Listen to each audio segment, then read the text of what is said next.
Hello tout le monde. Je crois que c'est parti. Bonjour. Bonjour. Salut Marcos, salut Jérôme, bonjour à tous. Ah, ça y est, vous réemménagez ensemble. Eh ouais, après les vacances, tu vois. Ouais, on s'est réconciliés pendant les vacances, donc voilà, c'est bon. C'est reparti.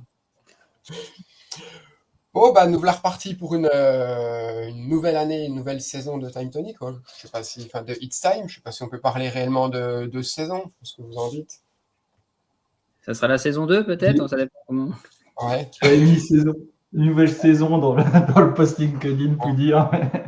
On espère que vous avez passé de bonnes fêtes, que vous êtes bien reposé ou pas, mais en tout cas que vous êtes frais à dispo pour commencer l'année. Je sais pas si je peux dire que moi que je suis reposé, puisque j'ai passé quand même du temps en tête à tête avec toi, Marco. Ah. Regarder tes formations. Donc... Précise, parce que déjà que tu dis qu'on est dans la même, on habite au même endroit, je voudrais pas que ce soit mal interprété. Moi, je l'ai passé avec une grippe les vacances, c'était nickel. J'ai commencé à regarder une vidéo, ça va donner la grippe direct, quoi. C'est merde, c'est dommage. Non, bah, la compagnie de Marco était plus sympa que celle de la grippe, j'avoue. Ah, ça va, t'es gentil. Donc ouais, pour le thème du jour, on va parler formulaire avec, on va dire en 3 parties, grosso modo. Une première où je vais vous faire une présentation un petit peu générale sur les formulaires,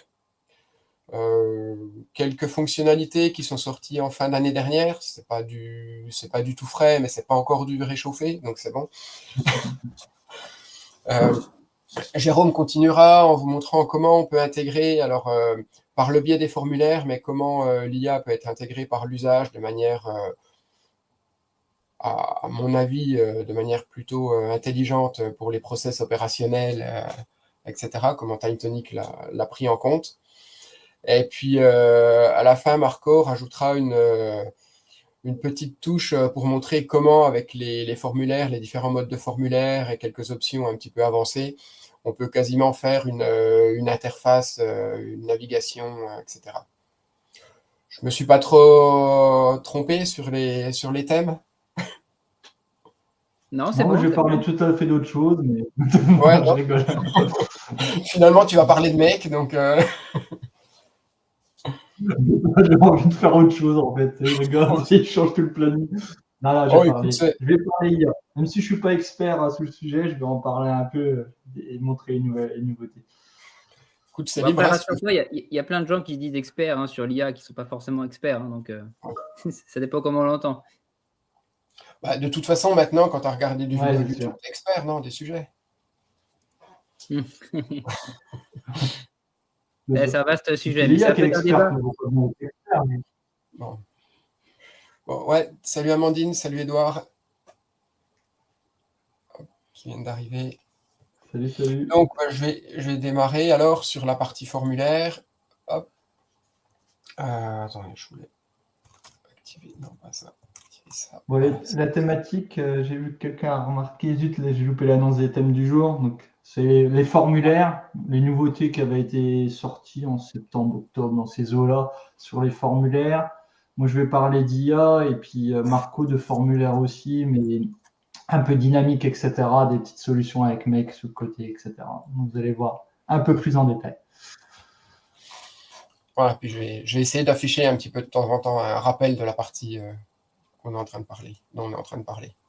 Ah, il est pro, maintenant, Marcel. C'est un pro du tweet. Ah ben, on apprend à force. Hein. Donc, les formulaires. Alors, un formulaire, c'est pour construire un formulaire, on part d'une vue, comme dans beaucoup de choses. Alors déjà, vous me dites si au niveau de mon écran, si vous voyez suffisamment, si c'est assez gros, s'il faut que je zoome un petit peu plus ou si c'est bon comme ça. Donc, comme beaucoup de choses dans TimeTonic, pour le formulaire, en fait, on part d'une vue. Donc là, on va dire que je suis sur un cas où je gère des formulaires pour créer des transports. Donc j'ai une vue, alors bon, je l'ai laissé en vue par défaut, où j'ai absolument tous mes champs qui sont visibles. Donc là, je balaye vite fait, il n'y a pas beaucoup d'intérêt. On voit qu'il y a différents champs de liens, de saisie, des champs calculés, voilà. Donc, on crée déjà une vue formulaire. Donc dans cette vue formulaire, avec la petite... avec les restrictions sur les champs, les visibilités de champs, on choisit quel champ on veut afficher. Donc, toujours, on clique sur le petit côté pour un petit rappel, sur la petite flèche pour choisir lecture seule, invisible. Donc là, j'ai sélectionné l'ensemble de mes champs. Je masque ça, voilà. J'ai sélectionné l'ensemble des champs que je veux voir affichés sur le formulaire. Et ensuite, la formulaire, en fait, c'est un partage pour exposer on n'expose pas la table, mais on partage une vue de création de lignes dans la table. Puisque là, je n'ai pas précisé, mais c'est un formulaire pour créer des records, créer des enregistrements, créer des lignes dans votre table. Donc ça part du partage. Donc là, on voit que c'est bien fait. Partager le formulaire, c'est tout à fait clair. On sait où on va. Alors là, je l'ai déjà créé, donc je fais modifier les options. Je vais vous montrer juste sur... là, je ne pense pas qu'il y ait de formulaire. Voilà. Sinon, on arrive directement, quand on n'a pas déjà créé un formulaire, on arrive directement sur la page de paramétrage du formulaire. Donc là, je vais repartir de celle-là. Partager le formulaire. Donc, quand il a déjà été créé, avec le modifier les options, on revient à la fenêtre de paramétrage. Donc là, on voit qu'on a des choses, on va dire, assez basiques. De titre du formulaire, on peut décrire Hop, merci de saisir les informations. Hop, un petit mot de la fin. On peut changer le logo et l'image de couverture. Alors là, il y a des options que Marco va utiliser un petit peu plus tard. Hop, on sauvegarde. Ensuite, on a une URL qu'on peut copier. Alors l'URL, donc on peut la partager. Donc là, tout simplement, en la collant dans la fenêtre du navigateur. Un autre mode de partage que personnellement que j'aime bien aussi, c'est à l'intérieur d'un espace pour faire des interfaces, c'est de le partager avec une Smart Page. Donc pour rappel, une Smart Page, c'est une type de page particulière dans TimeTonic qu'on définit avec un nom et un lien. Donc là, il suffit de mettre modifier la Smart Page, voilà. De mettre notre titre et le lien du formulaire. Voilà, et du coup, on a une interface de saisie des infos, de création d'informations à l'intérieur de TimeTonic. Une autre manière, parce que je pense que certains l'auront remarqué, on a un code à intégrer, donc ce qui permet aussi le formulaire de l'intégrer dans une page web, dans un site web. Donc bon, là, c'est juste une page basique que j'ai fait avec Card. Hein. On retrouve exactement toutes les infos qu'on a dans le formulaire qu'on a choisi d'afficher.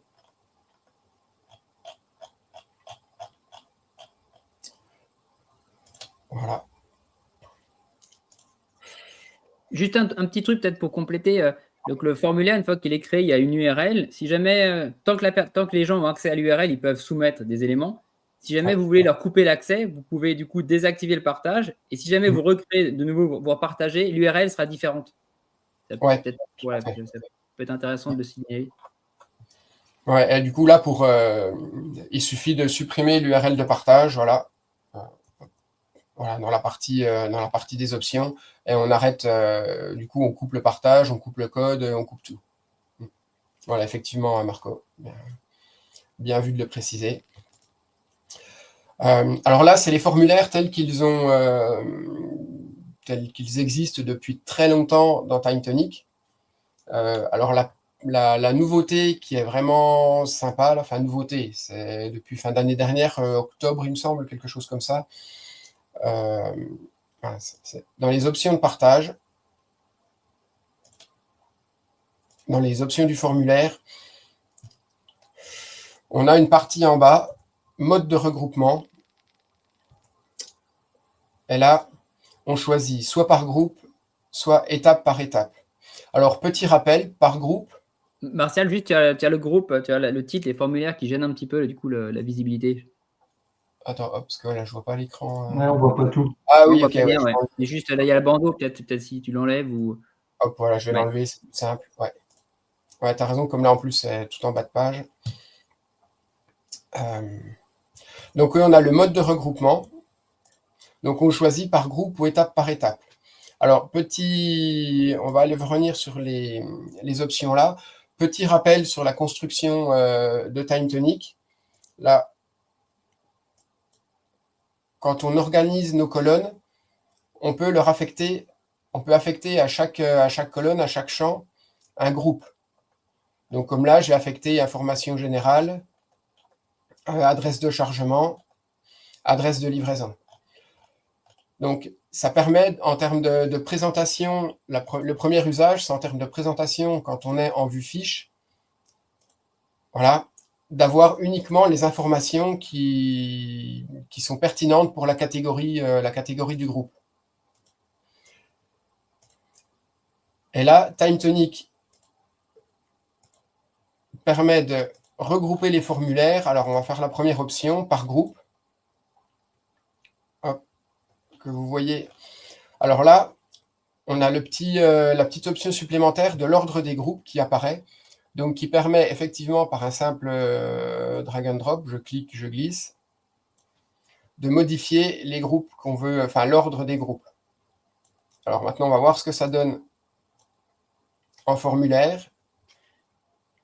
Je rajouterais bien d'ailleurs sur la liste des courses, si on pouvait modifier l'ordre des groupes comme ça sur la fiche, ça pourrait être sympa aussi peut-être. Enfin, Ah ouais, effectivement. C'est vrai que là, c'est très pratique et actuellement, pour modifier l'ordre des groupes, quelque part, il faut modifier l'ordre du premier champ du groupe, finalement. Complètement d'accord. Là, du coup, on voit que le formulaire a complètement changé d'apparence, puisqu'on a on voit qu'on a nos regroupements, adresse de chargement, détails de prestations, informations générales, qui apparaissent et qui permettent d'afficher, de saisir progressivement par catégorie et sans surcharger l'écran. Donc, c'est quand même déjà beaucoup plus, je trouve, beaucoup plus visuel. C'est plus sympa comme présentation parce qu'on sait ce qu'on est en train de saisir. Alors, si on prend l'exemple de l'adresse, voilà, ça peut permettre de compléter, le groupe complète les libellés qu'on a des titres de champ. Et d'ailleurs, à ce sujet, là, j'ai expéditeur adresse. Alors, hop. C'est celui-là. Dans les options de champ, on peut aussi entrer un label, donc une étiquette qui apparaîtra. Donc, ça permet de préciser. Donc là, le nom de mon champ, c'est exp adresse. On va l'appeler adresse d'expédition. Voilà, si j'arrive à écrire correctement, ce sera pas mal. Adresse d'expédition en label. Et là, si je reviens sur le... Voilà. Si je reviens sur le formulaire, on voit que j'ai plus mon nom de champ qui peut être un nom un petit peu technique, on va dire, un champ de conception, un nom de champ de conception, et je le transforme en adresse d'expédition, ce qui est quand même beaucoup plus sympa pour l'utilisateur. Donc donc là, c'est la vue, ça regroupe, oui, ça regroupe les champs par groupe, par catégorie à l'intérieur du formulaire. Donc, ce qui est plutôt sympa. Et il y a une autre option, donc par étape, où on s'appuie toujours sur la notion de groupe pour construire l'étape par étape. Donc là, on va laisser, alors on va remettre, on va remettre l'adresse de livraison. Là, c'est plus logique. Information générale, on les remonte. Voilà, sauvegarder.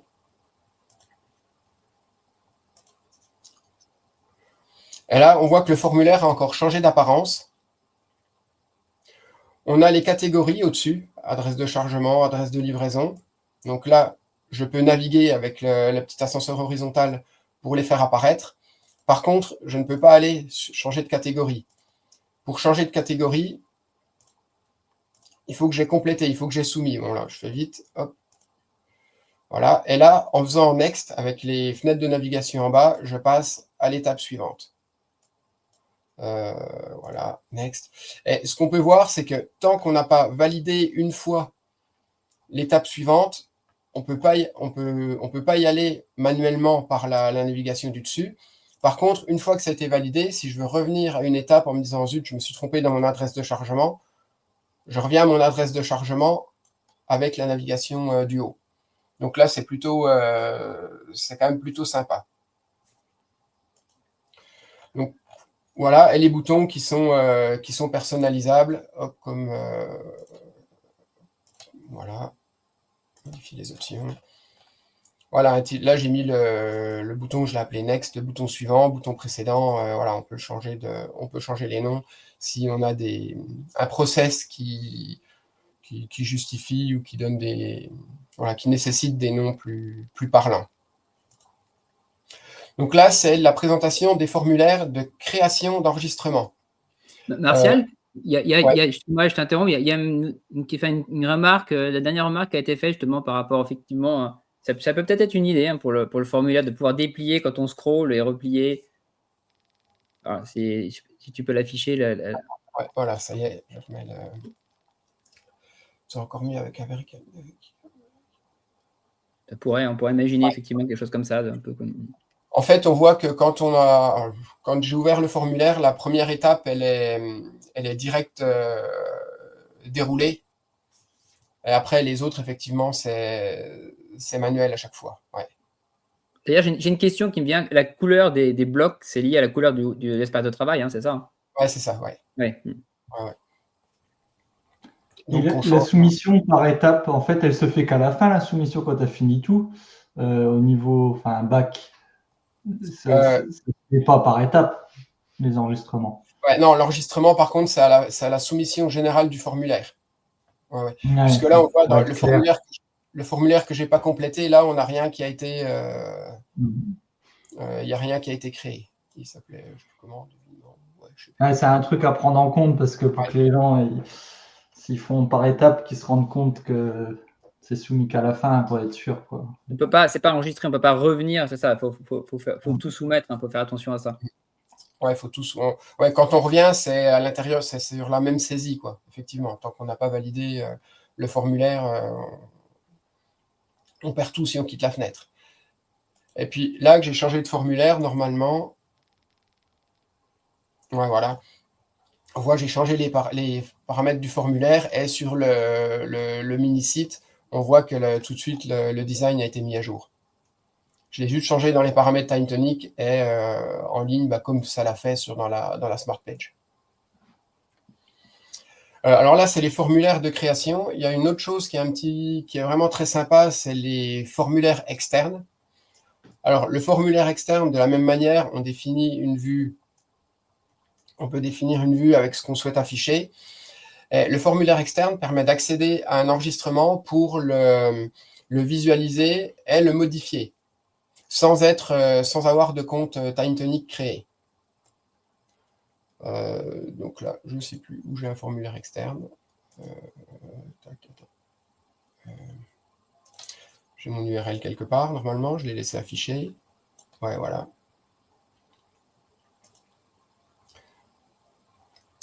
Donc là, dans le formulaire externe, l'URL est unique à chaque enregistrement. Et quand on clique sur... donc là, ça me crée une URL qui est vraiment spécifique à mon record numéro 1 devis 15. Et donc, quand je clique dessus, j'ouvre bien mon devis 15. Alors, du coup, c'est dans les informations générales. Voilà, où je vois que j'ai devis numéro 15. Par contre, là, quand on fait des modifications, alors on va vérifier, déménagement, est-ce que devis 15, je ne me rappelle plus. Non, il faut quand même soumettre pour que ça prenne en compte, là. Je ne me rappelais plus du... Ou c'est juste en enregistrant l'étape. Je pense que c'est juste en enregistrant l'étape. Ou c'est du refresh. Ouais, non, là, pour faire le lien avec la remarque précédente, effectivement, il faut aussi avoir tout validé. Et donc là, j'accède à mon record, je vois tout ce qui a été saisi, je peux modifier et enregistrer. C'est une manière de donner accès à des informations pour des utilisateurs sans compte TimeTonic. Alors, ça marche très bien quand c'est des choses ponctuelles, parce que les fonctionnalités sont plus limitées que d'être sur un accès à l'espace de travail.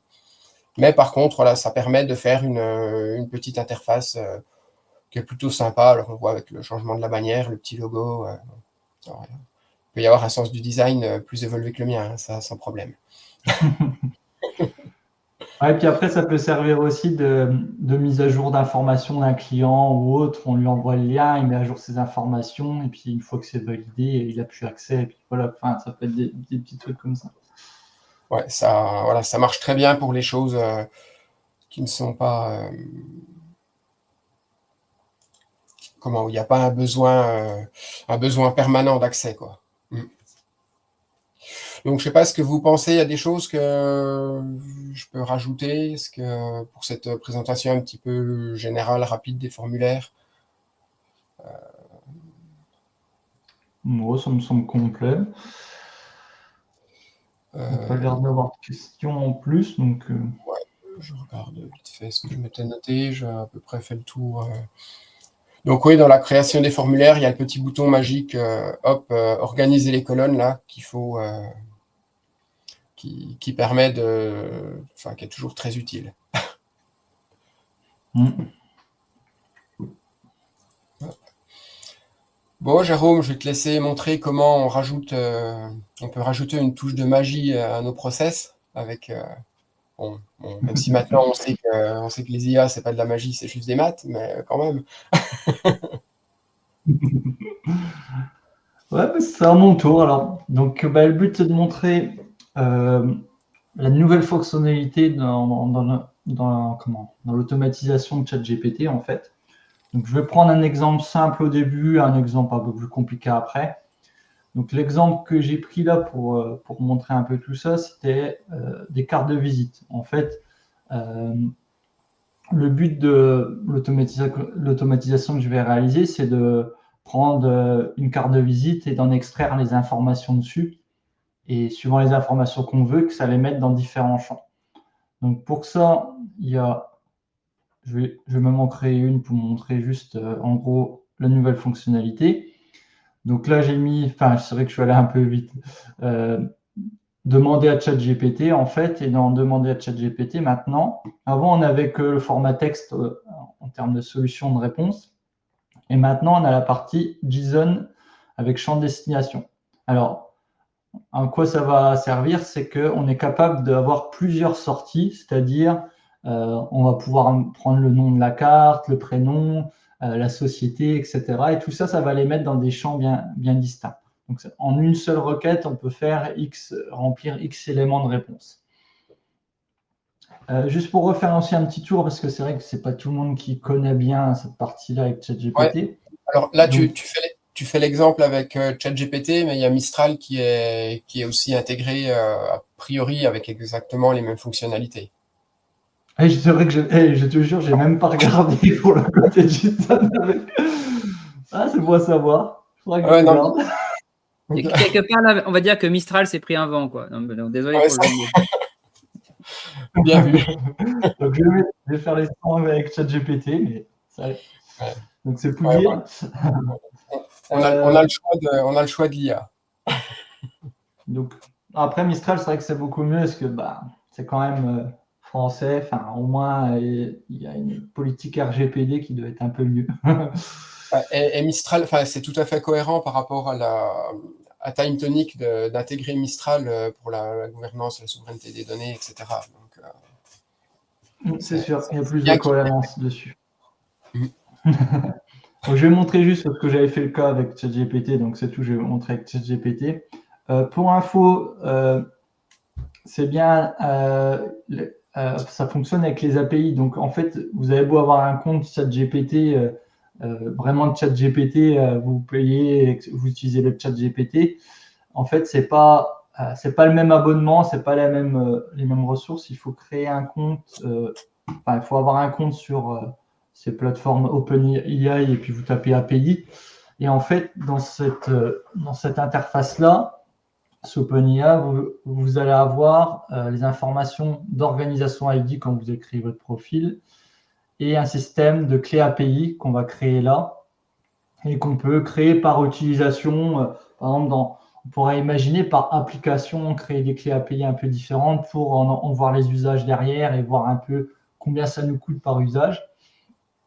Et au niveau les informations, donc la clé API, c'est ce que je viens de montrer là, c'est là qu'on l'a créé dans API Key organisation. Vous créez votre clé API avec le secret. Et le code d'organisation, dans le général, vous le trouvez ici, organisation ID. Et donc, il faut bien savoir que ça, c'est payant, cette partie-là, même si c'est très peu cher, je trouve, pour l'utilisation, parce que j'ai des clients qui utilisent de manière assez courante, c'est des gros volumes, mais ça coûte quelques euros par mois, c'est pas très cher, mais il faut savoir que c'est un compte à part, quoi. C'est vraiment un compte à payer. Oui, c'est vraiment le compte séparé de TimeTonic, ça. Que ce soit Mistral ou OpenAI, c'est complètement séparé. Après, TimeTonic, ils vont vous payer la partie IA, enfin, c'est un compte détaché. Ça reste beaucoup moins cher que l'IA dans Airtable, hein, clairement. Ouais, c'est sûr que même économiquement, c'est vrai que c'est plus rentable, je pense. Hop, je vais montrer notre cas. Donc, notre cas là, pour rester dans le format, dans la partie formulaire, on pourrait imaginer se faire juste un champ avec photo de la carte de visite. Comme ça, quand on est en déplacement ou autre, soit on utilise l'application mobile de TimeTonic, ou soit on peut utiliser un formulaire. Donc, si je prends le lien, partager le formulaire, bon, je l'ai déjà créé, hein, j'ai fait quelque chose de très simple. Je vais faire une Smart Page pour montrer directement l'utilisation. Donc, je vais mettre carte de visite. Je vais mettre le lien. Hop. Et là, le but, ce serait juste de mettre, par exemple, je vais mettre une carte de visite, une nouvelle carte de visite. Hop. Je viens de la prendre en photo soit sur mon téléphone ou soit avec un formulaire directement web. Je mets la photo dessus. Je fais sauvegarder.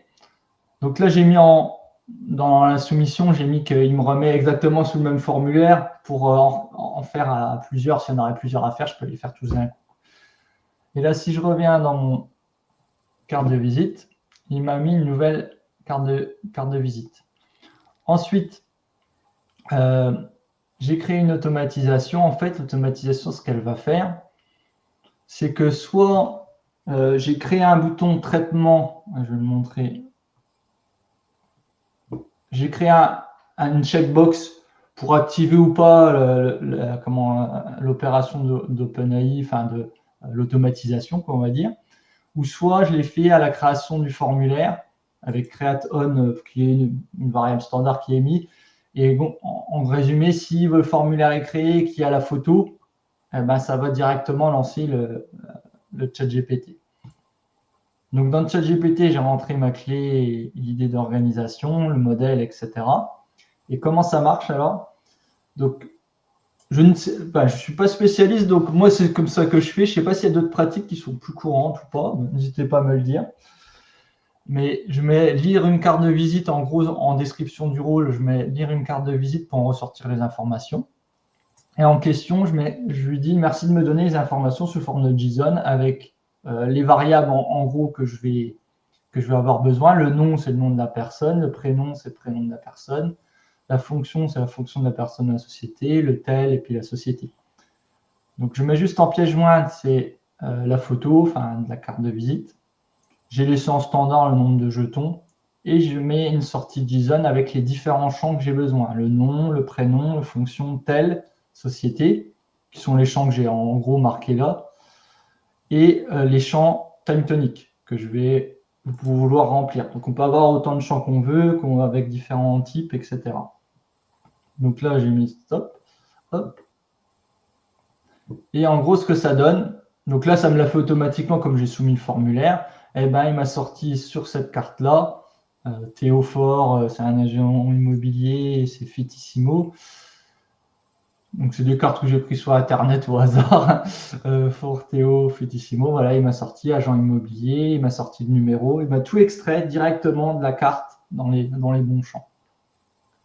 Ce que j'ai imaginé aussi, juste pour dire, mais ce qu'on peut faire, c'est par exemple… Ton champ téléphone, il est au format téléphone ou tu as mis du champ texte J'ai mis en texte parce que comme j'avais le format américain, machin et tout ça, je me suis dit autant laisser en texte. Après, on peut toujours faire une automne pour copier dans un champ téléphone s'il faudrait ou voir si l'implémentation. Et j'avais peur que si on met un champ téléphone, lui, comme l'API c'est du texte, ça pose des soucis. Donc, j'ai laissé un champ texte standard. Petite fonction sympa aussi que j'utilise maintenant de plus en plus, c'est en gros, on peut avoir notre vue formulaire comme ça et on peut avoir la petite étoile qui permet de mettre la photo un peu plus en valeur. Et on pourrait imaginer d'avoir, on a nos différentes cartes, on veut vérifier quand même les informations qui ont été extraites par l'IA, parce que c'est toujours bien de vérifier un peu ce qui a été fait, parce que ChatGPT n'est pas toujours parfait. Donc, je regarde un peu les noms, prénoms, tout me semble OK, et puis je pourrais avoir un statut validé et que ça me le crée par une automatisation dans ma partie CRM de mon TimeTonic, le contact avec la société, etc., qu'on pourrait imaginer. Et comme ça, on peut faire les petites flèches et défiler, en gros, les enregistrements et les faire les uns à la suite des autres pour du contrôle. Bon, là, c'est une carte de visite, c'est moins important, mais ça pourrait être du contrôle de documents, etc., qu'on fait de manière automatique comme ça et qu'on défile et qu'on valide. Ouais, je m'étais fait un petit truc dans Donc, voici dans le le même premier exemple, la carte de visite. Ouais, je m'étais fait un petit truc dans le même style, mais avant que les fonctionnalités là soient intégrées dans TimeTonic, la vérification était quand même nécessaire, au moins pour valider que le numéro de téléphone était bon, qu'il n'avait pas interverti nom et prénom dans des cas. Enfin voilà, tu as monsieur Jean-Michel Martin, Hmm. des fois il peut Ouais, se tromper. Donc, surtout sur les cartes de visite. Surtout sur les cartes de visite où souvent, des fois, il y a pas enfin, les labels sont pas marqués, donc tu sais pas c'est quel est le nom, le prénom. Des fois, le nom de société n'est pas vraiment mis. Des fois, enfin, il y a pas mal de choses où visuellement, c'est assez complexe. Donc, ouais, les données mais, sont jamais structurées de la même manière. Enfin, on n'est pas sur une facture où on sait où retrouver les éléments, etc. Là, c'est quand même un peu, ça part un peu dans tous les sens souvent. c'est ça. C'est ça. Euh, hop, et puis je vais passer à un autre exemple qui est le relevé machine. Alors, c'est un exemple parce que c'est un cas que j'avais dans mon ancienne vie, comme dans l'industrie, en fait. En effet, on faisait des relevés de machines, en fait. On était sous des machines, enfin, sur des armoires électriques ou autres, et on devait prendre tous les équipements et prendre les photos des équipements puis relever en gros tout le matériel qui est dessus avec les références, les modèles, les marques, etc. pour faire une sorte pour faire un devis ou pour faire des prestations, etc. Donc là, j'ai imaginé une petite chose toute simple, c'est je crée ça pourrait être mieux fait, mais on va dire là, j'ai fait de manière simple. J'ai créé une table au relevé machine où j'ai mis un nom de client, euh, une photo, enfin un type de champ pièce jointe avec, j'ai mis image seule et autorisé un seul fichier. Euh, Comme ça, je mets qu'une seule photo à chaque fois avec les plaques signalétiques. Donc les plaques signalétiques, pour info sur les machines, c'est ce qui va avoir toutes les infos sur le type de machine, son numéro de série, la marque, etc. Et en fait, là, j'ai mis des champs qui est marque, modèle, numéro de série pour qu'il m'extrait les informations pour que je puisse après les avoir en info. Donc, si je prends le champ formulaire, hein, j'ai fait quelque chose de tout bête. J'ai mis le champ, bah, tiens, je crois que je l'ai déjà mis en formulaire tout près en Smart Page. Donc là, je vais mettre une nouvelle plaque signalétique. Toc. Attends, je vais faire ça, ça va être plus simple. Je vais le mettre directement là. Donc, vous voyez, j'ai ma plaque signalétique, je vais faire sauvegarder. Et en gros, le principe, c'est que ça va m'extraire de la photo là. En plus, c'est assez complexe, comme on voit. Enfin, il y a le type, il est là, mais la marque, elle n'est pas très claire. Il y a le numéro de série, c'est en anglais, je crois qu'il doit être. Je le trouve même pas, moi. Pourquoi ici, là, il va peut-être pas être vraiment. Enfin, il y a le numéro de série là, 650. Ah, ben il est là, le numéro de série. Enfin, en gros, ça vous permet, après, il y a toujours du contrôle et tout ça, mais ça vous permet d'extraire les infos et de vérifier si c'est bien les bonnes. Mais ça, en termes de saisie, ça vous permet d'aller beaucoup plus vite et d'avoir une traçabilité en prenant les photos de chaque équipement et en disant peut-être l'emplacement ou autre, et que ça vous extrait les différentes informations. Et bon, pour ça, c'est la même automatisation que l'autre, hein, il n'y a rien d'extraordinaire. J'ai mis juste que à la soumission du formulaire, s'il y a une photo, ou soit quand j'appuie sur le bouton, je vais demander à ChatGPT de m'extraire les informations de la plaque signalétique de la photo et qui me ressort les marques, les modèles, les numéros de série. Et que le format JSON de destination, il me ressort ces informations-là. Donc, franchement, j'ai découvert ça il n'y a pas longtemps, j'ai testé, ça s'est fait assez naturellement, donc je trouve ça assez facile d'accès quand même de faire des choses comme ça. Et j'avais fait un autre petit cas, juste pour montrer, en plus, on pouvait mettre un problème rencontré, par exemple, je suis un technicien, j'interviens sur une machine et je vais prendre la photo de la plaque signalétique et je vais dire le problème que je rencontre. Par exemple, là, j'avais mis problème rencontré, j'ai le moteur qui tourne dans le mauvais sens parce que c'est une plaque signalétique d'un moteur. Eh ben, j'ai créé une automatisation qui va après demander à ChatGPT. Je vais peut-être la mettre en évidence. Là, je n'ai pas fait plusieurs sorties, j'ai juste fait une sortie. en format texte, là, comme on a l'habitude. Donc, je lui ai donné les informations de la marque du modèle et s'il pouvait m'aider suivant le type de problème rencontré. Et là, il m'a sorti, faut pas prendre tout pour argent comptant, je pense, sur ce genre d'application, mais au moins, ça peut donner des pistes de dépannage pour les techniciens et pour avoir des informations complémentaires. Donc, il dit, déjà, il faut se mettre en sécurité, pour avoir accès aux bornes, il faut échanger les bornes pour dire qu'ils changent de sens de rotation. Enfin, voilà, il vous donne au moins des indices, des aides. Et je pense que l'IA peut pas mal aider pour des recherches comme ça, pour des aides techniques, pour au moins donner des pistes. Je dis pas que ça donnera les réponses à chaque fois, mais et dans le futur encore mieux quand TimeTonic aura fait ce qu'on appelle les RAG, c'est qu'on pourra avoir une base de données dans TimeTonic et qui va rechercher les informations dedans. Ben, plus tard, on pourra imaginer qu'à chaque dépannage, on remplit ce qu'on a fait, quel type de souci on a eu et quelle solution il y avait derrière. Et plus tard, on pourra servir de cette base commune pour aider les clients ou aider les techniciens à aller chercher dans les derniers dépannages directement les infos et vous dire ah bah tiens, tu as rencontré tel type de souci, bah, il y a déjà eu ce souci là, bah, il y a ça à faire. Ça peut être des applications futures de l'IA dans le cadre de la maintenance, etc.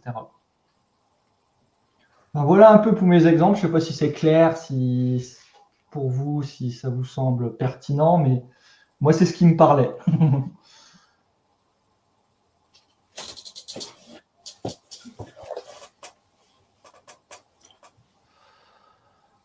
Il manque juste. Ah oui, ben, justement, tiens, il y a un message, ouais. Justement, le dernier tuto de comment d'Emilie. D'Emilie, voilà, je ne trouvais plus le prénom. Dernier tuto d'Emilie, on trouve sur le site TimeTonic ou sur YouTube. Eh ben, justement, elle a fait un petit prompt pour que ça fasse directement au bon format pour TimeTonic. Donc, ce qui fait qu'après, quand on le met dans un smart text, ça le met en forme directement avec de manière textuelle. Donc, c'est quelque chose de beaucoup plus lisible et beaucoup mieux mis en forme automatiquement. C'est vrai qu'on pourra peut-être mettre. Je vais essayer de mettre le lien après, justement, du tuto d'Emilie. Attends, je vais essayer de le retrouver. C'est un bon cas d'usage, c'est chouette. Ouais. Non, puis c'est vrai que couplé avec la partie formulaire, la partie QR code, on arrive à faire du coup, on a une bonne stack de fonctionnalités pour faire des choses très opérationnelles. Ouais, c'est sûr. Après, limite, les possibilités, c'est juste l'imagination des gens après qui aura derrière, qui fera les applications en IA, quoi. Clairement, c'est plus. Faut tester, faut essayer. Et c'est ça qui est important. Mais là, c'est vrai que d'avoir l'analyse d'image, de pouvoir récupérer un JSON directement et d'alimenter sans étape supplémentaire nos champs, nos données, c'est quand même très pratique. Et, même si sans la fonctionnalité là, on pouvait le faire, c'était quand même beaucoup plus long à mettre en place. Ouais. Ouais. Là, ce qui est intéressant, c'est qu'effectivement, on n'a pas besoin de gros bagages techniques, ni de passer des semaines pour réussir à le mettre en place. C'est ça qui est fort, c'est que l'implémentation a été bien faite par TimeTonic pour que ça soit assez simple. Ouais. Je l'avais déjà fait sur Make, par exemple, ce genre de choses, et c'est vrai que c'est quand même beaucoup plus simple de passer par TimeTonic, de le faire directement en Automne quand même, et ça va devenir encore plus accessible le côté IA pour les gens, quoi, en fait. Je viens de mettre le lien, alors je pense que ça a marché, ouais, le lien vers le tuto d'Emilie, qui est presque tout frais, puisqu'il date d'hier. Là, pour le coup, c'est pas du réchauffé. Hein. Ouais. En plus, c'est marrant parce qu'il a posé la question directement, donc c'est vrai que c'est vraiment un tuto qui sert vraiment, parce qu'il y a déjà eu la question directe, et puis tu vois, elle est forte, elle a créé le tuto avant la question. Bien vu, belle anticipation. Bon, on va laisser la place à Marco, je pense. Ouais, on a vu que Marco est en pleine forme là, il s'est bien chauffé. C'est Xavier qui m'a tendu la perche quand même là, donc c'était. Alors, ouais, du coup, moi, je vais parler de formulaire aussi. Simplement, parce que je vais rajouter une notion un peu de déléguer, entre guillemets, la validation des données qui sont saisies dans le formulaire par un scénario make. Et je vais aussi rajouter la notion de préfiler un champ dans l'URL, c'est-à-dire de passer une information supplémentaire au formulaire pour pré-remplir un champ. Alors, on voit bien mon écran, c'est bon? Je vais zoomer peut-être un petit peu. Je l'ai partagé, ouais, après. Voilà. On va zoomer peut-être un petit peu plus encore, c'est bon là? Ouais, 150, c'est un peu trop. Allez, Ouais, ça 120, 25, on va dire que ça ira. Alors du coup, j'ai un espace de travail où j'ai deux tables, une table collaborateur et une table demande de congé. Donc on sort des congés, mais l'idée c'est de pouvoir poser un nouveau congé, parce que quand on revient des congés, on n'a qu'une seule idée en tête peut-être, enfin pour ceux qui sont salariés, c'est poser un nouveau congé. Là, j'ai simplifié les choses. On va dire que la demande de congé, là, la boîte dans laquelle je suis, c'est une boîte qui n'est pas très sympa, on peut demander qu'un jour de congé. Donc voilà, pour simplifier, une demande de congé, ça va être une demande pour un collaborateur et pour une date de congé particulière. Ça, c'est la demande de congé. Mon collaborateur, donc j'ai une table collaborateur qui est reliée à la demande, c'est sur un collaborateur. Il y a un champ de liaison, un champ de lien vers une autre table. Ma table collaborateur, j'ai juste du coup nom, prénom. Ma première colonne, donc c'est une formule qui concatène nom et prénom. Et j'ai rajouté une colonne calculée avec le lien de la demande de congé. Parce que l'idée, c'est que chaque collaborateur va recevoir un email avec sa demande, enfin son lien qui est unique du coup. Et quand il fait une demande de congé, ça pré-remplit le formulaire avec son nom dans la demande de congé. Alors, quand je fais une demande de congé, du coup, l'idée, c'est de pouvoir créer la demande et de faire en sorte que ma demande soit cohérente. Et mon critère de cohérence, ça veut dire que je n'ai pas le droit de demander un congé un jour férié. Donc, si jamais je demande un congé un jour férié, on me dira que ce n'est pas possible. Si par contre, c'est un jour qui n'est pas un jour férié, dans ce cas-là, ma demande, elle sera validée. Alors, dans ma table demande de congé, donc j'ai toujours une vue admin avec tous les colonnes. Mon champ collaborateur est obligatoire, ma champ date est obligatoire. J'ai créé une nouvelle vue, une nouvelle demande. Cette vue, elle contient uniquement 2 colonnes qui seront affichées. La troisième, c'est une colonne technique, je vais expliquer à quoi ça correspond, qui est l'URL de redirection. Donc, mon formulaire de création de demande, si je vais du coup sur partager le formulaire pour voir qu'est-ce qu'il y a dedans. Du coup, j'ai rajouté un titre, le mot de la fin. Alors, mot de la fin, c'est important. Je me demande en cours de traitement parce que ce qu'on va voir, ce qui va se passer, c'est qu'il y aura peut-être 2 temps dans ma demande. Je vais créer une demande de congé. Il va m'afficher que c'est en cours de traitement. Ça va arriver sur Mec. Mec va le traiter. Potentiellement, ça va revenir sur un autre formulaire, ce qui ne sera pas un formulaire de création, mais de modification pour pouvoir modifier et corriger ma demande. Ce qui se passe du coup, c'est pour ça que j'ai paramétré une colonne de redirection. C'est-à-dire que la colonne de redirection, c'est que lorsque je soumets le formulaire, il va me rediriger vers l'URL qui est contenue dans une colonne que j'ai appelée URL de redirection. J'ai modifié aussi le bouton d'enregistrement du formulaire. Cette colonne URL de redirection, du coup, elle va contenir donc une formule. Si je regarde dedans, j'ai une formule dans laquelle, alors j'ai un concat URL, je vais zoomer un peu plus, j'ai l'adresse d'un webhook côté Make et dans lequel je vais rajouter en plus des informations. Alors ça, c'est juste parce que j'ai envie de passer à Make l'information de la date que j'ai demandé pour mon congé et j'ai envie aussi de passer directement à Make l'information de l'URL de mon formulaire de modification. C'est-à-dire qu'en gros, le formulaire, quand il va soumettre la demande, ça arrive sur Mec. On va le voir tout de suite à quoi ça correspond. Si c'est correct, Mec n'a pas besoin de savoir, n'a pas besoin de me rediriger. Si c'est incorrect, il faut qu'il me redirige vers le formulaire de modification. Donc ça, ici, ça va être l'URL du formulaire de modification. Je vais montrer un peu Mec pour éclaircir les choses. Donc là, ce qui se passe, le formulaire, quand je soumets mon formulaire, j'arrive dans ce webhook-là. Donc là, c'est l'adresse de ce webhook-là qu'on va retrouver ici.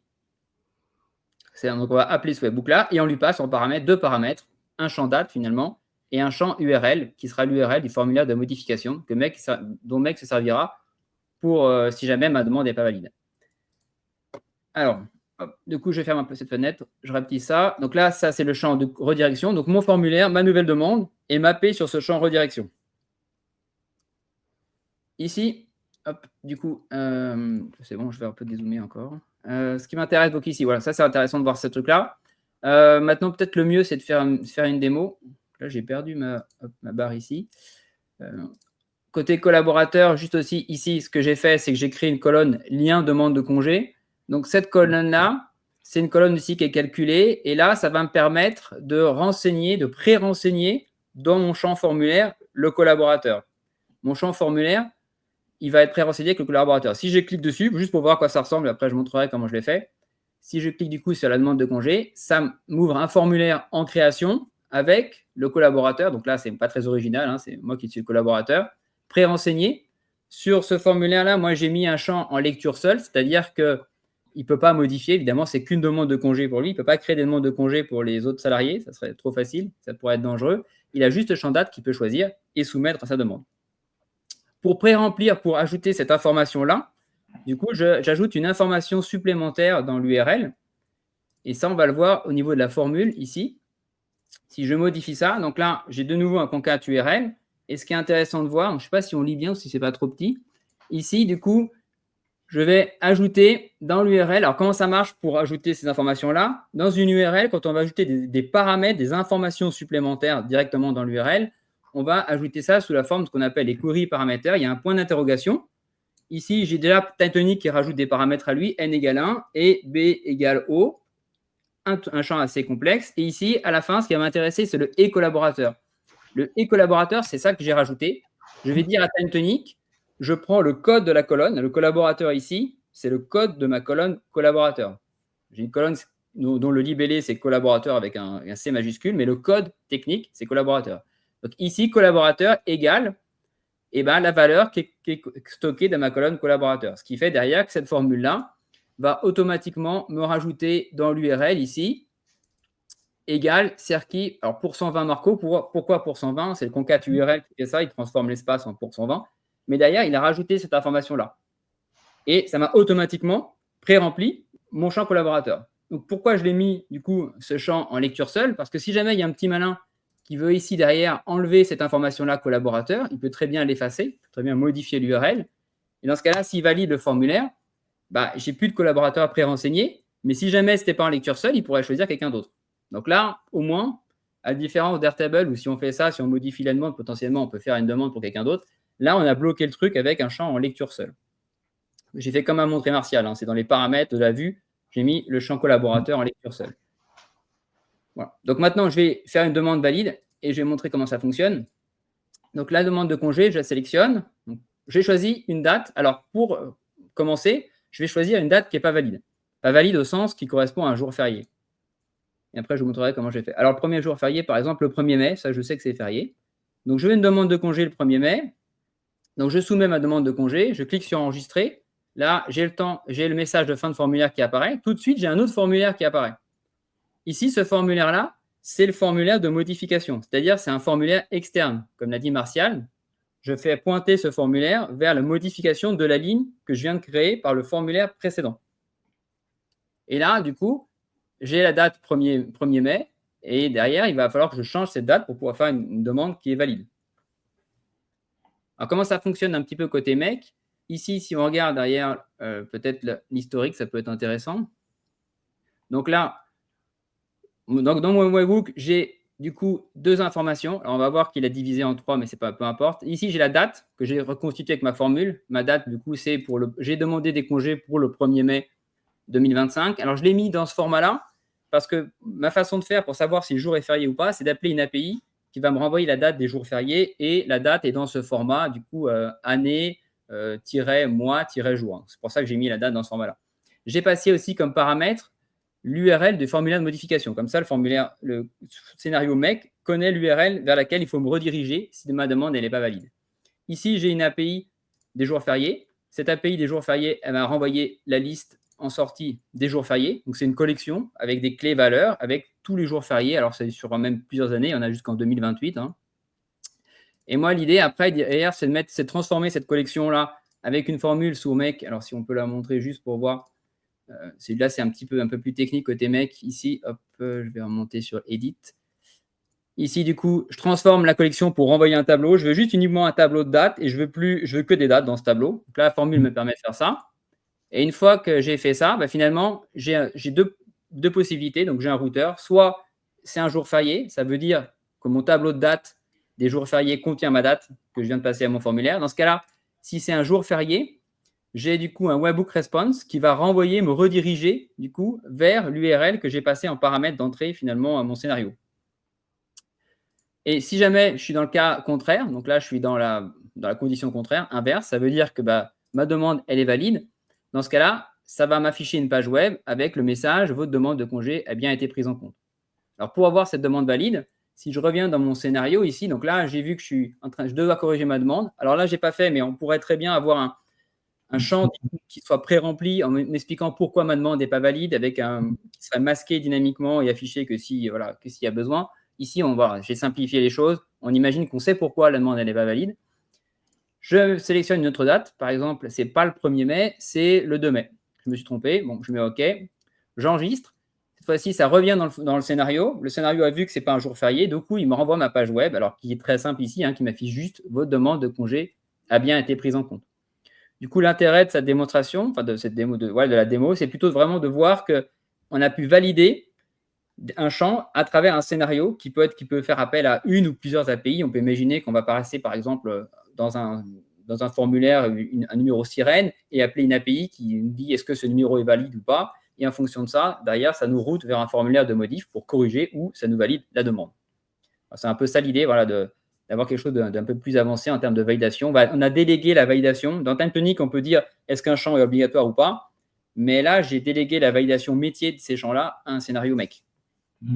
C'était ça l'idée. Et du coup, on utilise comme ça le formulaire de modification qui est vachement intéressant. Ça permet vraiment, en plus, si on prend les mêmes paramètres, on a l'impression que c'est le même formulaire qu'on rouvre finalement. Donc, d'un point de vue expérience utilisateur, ça reste quand même assez fluide.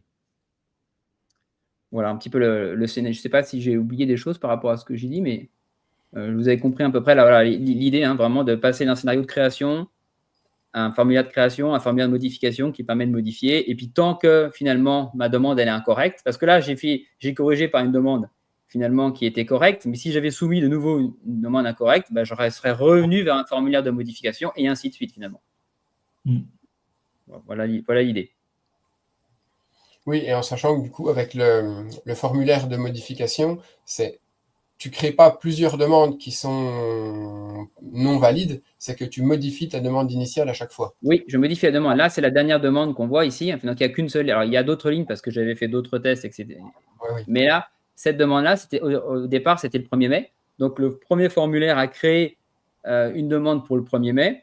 Et après, derrière, c'est passé du coup côté mai qui m'a envoyé un scénario de modification pour passer du coup au 2 mai.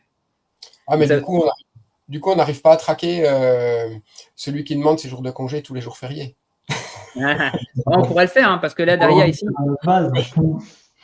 j'ai choisi de ne pas faire appel à un module, par exemple, TimeTonic, etc. Mais on aurait très bien pu ici, derrière, quand on a une demande qui est un jour férié, le loguer côté dans TimeTonic et ajouter l'info comme quoi il y a un petit malin qui essaye de… Ouais. À la limite, ça serait plutôt dans l'intérêt de l'entreprise de lui accorder ce jour férié, peut-être, mais bon. De lui faire dépenser un congé pour rien, mais je pense que ce n'est pas valide d'un point de vue RH. Voilà. Ça serait trop facile. Voilà un peu l'idée du truc. Alors, effectivement, quelque part, quand la personne a fait… Alors là, la limite de l'exemple, c'est que si je fais… moi, je suis d'accord, ça ne sert à rien les congés, Xavier, mais quelque part, si jamais, quand je fais ma demande, elle a beau être incorrecte, elle est enregistrée par le premier formulaire quand même, en base. Ça veut dire que tant qu'il n'a pas modifié, en base, on a quand même une demande qui est incorrecte. Ce n'est pas aussi parfait, entre guillemets, que d'avoir vraiment empêché d'enregistrer une donnée qui est pas valide en base. Donc, c'est quand même pas satisfaisant à 100% de ce point de vue-là, mais voilà, ça fait quand même pas mal le job. Ouais, mais avec la custom app de Michael, tu peux très facilement, vu que tu as ton record, rajouter un champ statut à ta demande de congé, demande incorrecte. Si elle n'a pas été modifiée par le salarié, tu l'as dans tes demandes en demande incorrecte. C'est exactement ça, oui, le statut, il faudrait rajouter une colonne statut avec un valide et effectivement la demande, voilà, elle est comme ça, même si la date est incorrecte, elle ne serait pas validée. Alors, si on a une homonymie, on prend l'email comme identifiant. Après, on revient toujours un petit peu à toujours la même problématique de quel est l'identifiant idéal en fonction du cas d'usage. Ouais. Alors effectivement, là, ça veut dire quelque part pour faire ça, si on a 2 salariés qui ont exactement le même nom et le même prénom, on va se mélanger les pinceaux. Donc là, clairement, il faudrait éviter ça. Pour éviter ça, on pourrait très bien dire que cette colonne-là, ce qu'on va faire en sorte, on peut la modifier et on peut dire qu'on va mettre que ça compose la clé unique. Donc, si je mets ça, si je mets que ça compose la clé unique, au moment où je vais vouloir ajouter un deuxième salarié qui a exactement le même nom et prénom, TimeTonic m'empêchera d'ajouter la ligne. Donc, je peux garantir, entre guillemets, l'unicité si je veux. Alors après, ça peut être… généralement, il vaut mieux éviter de faire ça. Il vaut mieux compléter avec l'email. Ou alors mettre en sorte que ce soit l'email. Parce que quelque part, ça veut dire que soit je refuse que le salarié arrive dans l'entreprise parce qu'il a le même nom et prénom, ce qui est un peu assez fort quand même, hein, comme contrainte. Ou alors, j'ajoute des infos supplémentaires pour que ça soit pour les rendre chacun unique. Quoi. Mais oui, clairement, ça doit être unique. Ouais. Tu peux prendre prénom, nom et puis rajouter avec une formule un autonumber à la fin. Et puis, c'est compréhensible, mais au moins, tu as un numéro unique à chaque fois et tu es sûr que. Oui, non, c'est sûr. Ouais. Ça unique. Après, c'est vrai que. Dans ton traitement, Marco, tu peux aussi, après, dans Make, utiliser l'identifiant le row ID, enfin l'identifiant de ligne, et pas l'identifiant visuel, prénom, nom-prénom, dans le traitement Make. Oui, tu peux récupérer. Ouais. D'ailleurs, ce qui est dommage, oui, c'est vrai que ça c'est dans la liste de courses. Dans la liste de courses, hein, si je peux rajouter, j'aimerais bien pouvoir moi accéder avec une formule peut-être à l'identifiant technique, ou je sais pas, ça pourrait être intéressant parce que derrière, voilà, quand on veut récupérer des infos côté Make d'une donnée côté TimeTonic, ça veut dire qu'il nous faut un champ dont on sait que le contenu va être vraiment différent pour chaque ligne. Par exemple, un choix auto-incrémenté, c'est pratique. Et là, on va se baser là-dessus. Donc, c'est vrai que côté Make, si je voulais récupérer les infos de la ligne, j'utiliserais peut-être plutôt la colonne dièse où j'ai un numéro et je vais le passer en paramètre dans mon webbook. Je vais dire, voilà, c'est la demande numéro 8. Ce qui fait que derrière, Make, il n'y aura qu'une seule possibilité pour récupérer les données. C'est uniquement une ligne qui est concernée, c'est la demande 8. Et aussi, autre point, parce qu'on disait qu'identifiant, il faut qu'il soit le premier champ, il faut qu'il soit tout le temps unique, mais il faut toujours qu'il soit unique. Enfin, franchement, il faut le faire à chaque fois, parce que le jour où vous réimportez les données, par exemple, vous avez un souci ou autre, vous voulez réimporter les données, s'il y a des doublons, eh ben, automatiquement, un réimport ou l'importation de quelque chose va prendre le premier et aura peut-être X fois la même valeur. La liaison sera bien faite à l'origine, mais qu'après, si on réimporte ou si on change une relation, eh ben, hop, ça bloque tout. Donc, de bonne pratique, je dirais, il faudrait tout le temps un champ unique en première colonne pour être sûr de ne pas avoir de soucis pour le futur. Ouais, ce qui risque de se passer, c'est qu'effectivement, ça crée le premier, et puis quand ça arrive au deuxième, le deuxième met à jour le premier, le troisième met à jour, etc. Et au final, on n'aura plus le nombre de records qu'on veut, et puis on n'aura plus nos bonnes infos. C'est là qu'on n'a pas vraiment finalement une contrainte technique d'unicité sur la première colonne, hein, contrairement à d'autres systèmes de base de données classiques, mais c'est vrai qu'il y a vraiment une contrainte métier qui c'est quand même vraiment très très profitable plutôt que ça soit unique en première colonne, même si on n'est pas obligé, notamment si on fait des relations. Dans la liste déroulante, si j'ai deux collaborateurs qui ont exactement le même nom et prénom, je ne sais pas lequel je vais choisir. Donc, d'un point de vue métier, c'est vrai qu'on n'a pas forcément, on a quand même un gros intérêt à éviter d'avoir deux lignes identiques en première colonne. Après, on peut très bien faire un Serki Marco blagueur, un Serki Marco sérieux. Ça peut se faire, quoi. Point de vue RH, je ne sais pas si c'est top, mais. Voilà, c'est ça, on peut faire en sorte qu'ils soient. Mais des fois, il y a plusieurs personnes, ils sont plusieurs personnes dans une même personne, hein, donc là, il faut voir comment on peut les séparer, quoi. Non, mais blague à part, il faut vraiment. Là, quand même, la bonne pratique, je pense, c'est d'avoir une première colonne dont la valeur est unique. C'est quand même, en général, on s'évite quand même pas mal d'épines. On s'en rend pas forcément compte tout de suite. Mais... et d'ailleurs, je pense qu'aussi utiliser ça, je trouve que c'est quand même super puissant aussi de pouvoir définir. Alors là, je suis sur une formule, donc ça n'a pas de sens, effectivement, plus que je fais. Si dans une colonne, de dire j'ai plusieurs colonnes qui composent la clé unique, ça, c'est vraiment bien parce que derrière, on sait qu'on va empêcher de créer une ligne avec, évidemment, les mêmes données que ce qu'on veut rendre comme unique. Donc, si on veut dire que le nom, il n'y a aucun collaborateur qui peut à la fois avoir exactement le même nom, prénom et email, on coche ces trois comme composant la clé unique. Et dans ce cas-là, on est tranquille, quoi. Il y a tous les contrôles qui sont faits par TimeTonic. Ce qui arrive souvent dans les CRM et tout ça, par exemple, pour les noms, prénoms et emails, par exemple, on crée plusieurs fois le même contact sans s'en rendre compte parce qu'on a une liste de contacts qui peut être assez grande, par exemple. Et en mettant des petites sécurités comme ça, c'est vrai que c'est top pour éviter les doublons et d'avoir. C'est souvent, de toute façon, on le voit chez les clients, il y a pas mal ces soucis-là de doublons, de noms qui s'écrivent presque pareil, qu'ils n'ont pas écrit pareil. Il y a pas mal de choses où la donnée propre, c'est quand même le top. Donc, avoir des petites sécurités comme ça, c'est quand même bien. Même les expressions régulières, hein, ça sert bien aussi pour. T'attends un format de texte ou de format de code ou etc. Et ben, tu as une expression régulière qui vient vérifier ça. C'est pour le saisie, c'est vraiment top. De toute façon, la qualité des données, c'est hyper important vu que Time Clinic, c'est vraiment un outil orienté données. Donc, si les données elles sont incohérentes en base, c'est un enfer. Et après, en plus, à corriger, c'est une tannée aussi. Et les expressions régulières, voilà, c'est technique, mais maintenant, avec ChatGPT, enfin, ça fait déjà un moment, hein, peut vraiment nous aider là-dessus, même s'il faut faire gaffe à ce qu'il propose, parce que ça ne convient pas forcément dans tous les. Mais voilà, c'est quand même très puissant pour contrôler ces données. Ouais. Ouais, et si même Xavier valide qu'il faut faire attention aux doublons, là.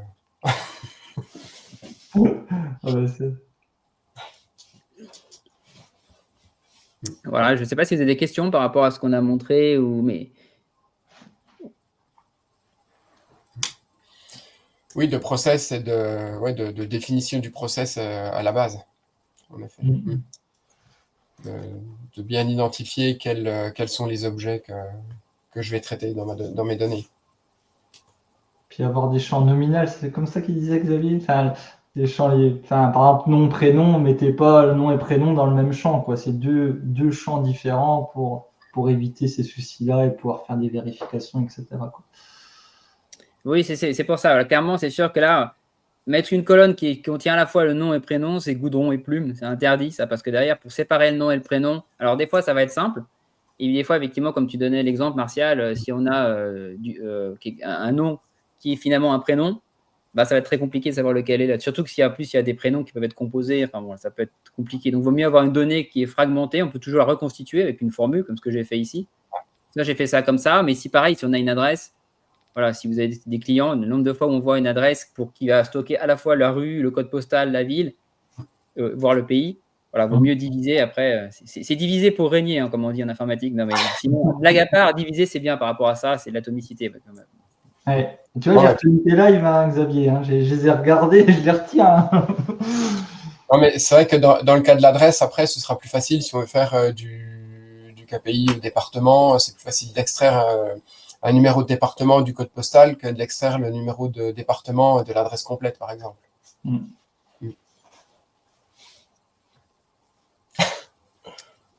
Alors, tu vois, Xavier, on a des padawans qui suivent les conseils. Je recommande pour ceux qui veulent les lives de Xavier sur les bases de données, il parle de ces choses-là, l'atomicité, il y a pas mal de choses qu'il parle.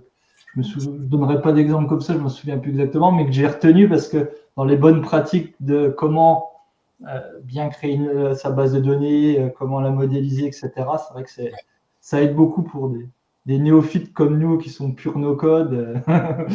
Ça donne des bonnes bases pour bien créer les choses. Ouais, en plus, ça date un petit peu, mais de ce que je me souviens, c'était très, très accessible, très compréhensible, sans rentrer dans des détails techniques. C'est ça qui est important. Bon, c'est vraiment des anneaux, c'est pas le top, mais il aurait mieux fait de faire ça sous Time Tonic, mais c'est pas mal aussi. Arrêtez quand il commence sur Excel quand même. Hein. Quand tu commences sur Excel, ça fait peur au début, mais pour la base de données, il me semble, dans les vidéos. Ouais. Mais ceci dit, c'est très pratique pour pouvoir dessiner effectivement les. Ouais. Bon, je sais pas. Alors, est-ce qu'on a fait le tour un petit peu de tout ce qu'on voulait aborder aujourd'hui? Est-ce qu'il y a d'autres questions? Ouais, je pense que c'est bon. Puis au pire, si on a, on va aller voir juste après, mais je pense que on a fait le tour. Ouais, et puis dans tous les cas, vous savez où nous trouver entre le Slack de No Code France, le Slack des Time Toniciens. Voilà, il n'y a pas aucun souci et c'est avec plaisir qu'on répondra à des questions. On n'a pas encore décidé du menu, enfin de ce qu'on va faire pour la prochaine émission. Mais si vous avez des idées, des attentes par rapport à des sujets, n'hésitez pas. On est toujours partant pour étudier des nouvelles choses. Voilà, on pourra peut-être même parler aussi de modélisation. Je ne sais pas jusqu'à quel niveau, mais c'est vrai que quand on construit un projet Time Tonic, c'est bien avant de partir bien en tête sur le clavier ou la souris pour construire des tables dans tous les sens. c'est vraiment hyper important de choisir, de penser au modèle de données. C'est quand même des pratiques qui sont indispensables, quoi. Ouais, c'est sûr. Et qui sont valables quel que soit l'outil, dans tous les cas. Et pas se tirer des balles dans le pied pour le futur. Ah oui, oui. Parce que ça, des fois, ça marche bien au début, tu as fait les erreurs, tu t'en rends compte après. Et après, pour déplacer les données à l'intérieur et tout, ouais, c'est pas toujours facile et ça peut être une galère, ce truc-là, ouais, clairement. On risque de casser des choses qui marchent bien. Après, j'avais pensé de faire aussi une thématique, c'est sur les gros projets, un peu des petites astuces, des petits trucs, comment un peu pour la gestion de plus gros projets sur Time Tonic, comment un peu gérer les droits, les vues, un peu des petits tips que je fais moi, mais que on en doit avoir tous, donc chacun on pourra prendre des morceaux de chacun, mais tu vois, des petites astuces comme ça quand on est sur. C'est vrai que quand on fait un petit projet, ça peut être simple, on peut se permettre plus de choses, mais quand on est après sur un passage à l'échelle aussi, il y a certaines bonnes pratiques, je pense, à avoir, et je pense qu'on pourra même faire la communauté qui nous donne quelques astuces. Je pense il y en a à apprendre de tout le monde. Donc, ça pourrait être une thématique aussi dans le futur. Ouais, c'est vrai que ça peut être bien, ça aussi, ouais. Ok, donc là, donc le thème est ouvert pour la prochaine fois. On repart sur le rythme, la date habituelle du premier jeudi. Donc ce sera le 6 février, je crois. Si j'ai un calendrier. Ouais, c'est ça, Ouais, 6 février, ouais. Jeudi 6 février. Donc voilà, on attend si vous avez des suggestions, et puis sinon on trouvera quelque chose, ne vous inquiétez pas. On a toujours des idées. Ouais. Mais bon, si ça peut être les vôtres, ça peut être bien aussi, hein, quelque part aussi, clairement. Ouais, c'est Oui, ça. carrément, parce que si on peut répondre à un besoin, des questions déjà existantes, c'est aussi bien. Ouais, puis il y a le Slack pour. Enfin, n'hésitez pas, même si ça vous vient après, n'hésitez pas sur le Slack No Code France, ouais, les thèmes toniciens, de nous envoyer un petit message ou de le mettre même sur le canal ouvert. Euh, Comme ça, ça pourra profiter à tout le monde. Ok, en tout cas, merci de votre présence. C'était cool. Cool de se retrouver un petit peu autour de Time Tonic, Jérôme Marco. Ouais, c'est Et sympa. puis, Et puis là, ça va arriver vite, hein, le 6, hein, du coup, hein. ouais, là, ouais, ça fait une semaine de moins, hein. Ça va très très vite, ouais. Et puis donc, bonne fin d'après-midi, de journée à tous. Et puis à bientôt. Rendez-vous au 6.